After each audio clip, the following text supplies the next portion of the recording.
አረ እግዚኦ እግዚኦ እግዚኦ እግዚኦ እግዚኦ እግዚኦ እግዚኦ የሚባልበት ሁኔታ ላይ ነን ያለ ነው እናንተ።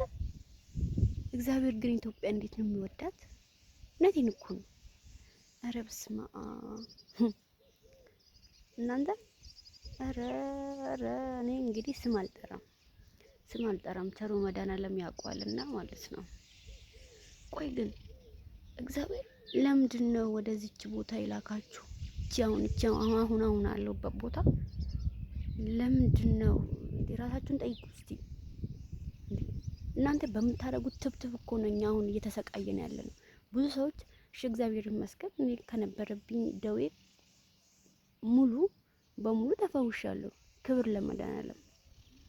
ግንስ አሉ ደግሞ እንዴ በሰንሰለት ታስሮ እናንተ።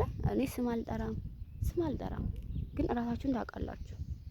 እዚህ ቦታ ያለውበት ቦታ ማለት ነው። እንዴ ቆይ ግን እንዴ ምንድነው እየሰራችሁ ያላችሁት? አገልግሎቱም ቀረ ዝም ብሎ ብቻ ከዛ ብር ብቻ ማሳደድ፣ ገንዘብ ብቻ ማሳደድ። ገንዘብ እኮ ምንም ባሉ የለውም። እናንተ የሰውን ህይወት እንዴት በገንዘብ ትቀይራላችሁ? አሁንማ እኮ በቃ 10,000 15,000 አሁንማ እስከ 100,000 ምናምን ድረስ የሚሰራበት ሁኔታ ላይ ነው ያለነውና ምንድነው የምትሰሩት? ማንን እየጠየቁ እንደሆነ ይገባቸዋል። ገባቸው? ምንድነው እቅዳችሁ? እግዚአብሔር ለዚህ ዓላማ ነው እንዳላፍና የተሰጣችሁ። ምን እያረጋችሁ እንዴ? አሁን እኮ በዚህ ጊዜ እኮ በቃ በየግሉ እኮ መኪና የሌለው የለም፣ ፎቅ የሌለው የለም። ምንድነው እግዚአብሔር ለዚህ ዓላማ ነው እንደላካችሁ? የእውነቴን ነው የምላችሁ፣ አልነግራችሁም። እኔ እንደዚህ ዝም ብላችሁ ተደብቃችሁ እያስመሰላችሁ ጥርስ ዝም ብላችሁ በዚህ ጥርሳችሁን እያሳያችሁ ዝም ብላችሁ የምታገጡት ማለት ነው።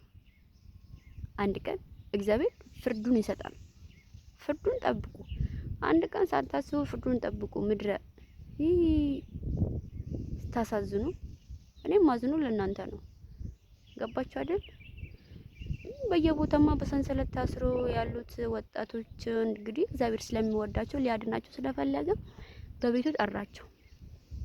ግን እናንተ ደግሞ በምድር ላይ የእጃችሁን ታገኛላችሁ።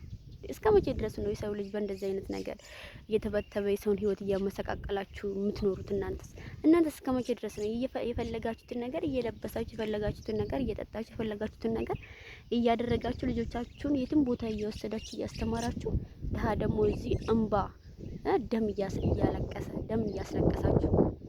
አይገርማችሁም? አስቡበት።